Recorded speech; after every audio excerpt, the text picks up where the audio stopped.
থেকে আপনাদের পরিবারের জন্য আমাদের উপহার আশা করি যে এটা দিয়ে আপনারা আর একটু স্বাবলম্বী হতে পারবেন, চেষ্টা করবেন।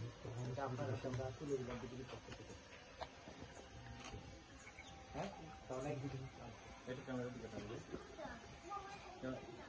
একটু ক্যামেরার দিকে থাকবে।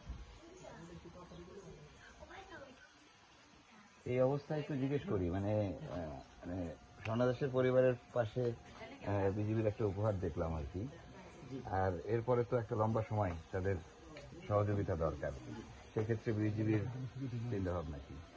আপনারা জানেন যে দেশের সীমান্ত সুরক্ষায় সামাজিক এবং মানবিক দায়বদ্ধতা থেকে বিজিবি সর্বদাই সীমান্তবর্তী মানুষের যে বিভিন্ন রকমের সমস্যা এগুলোর কল্যাণের জন্য কাজ করে যাচ্ছে।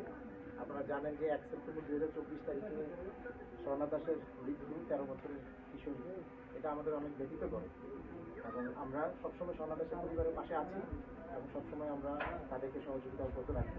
এটা আমাদের সামাজিক এবং মানবিক দায়বদ্ধতা।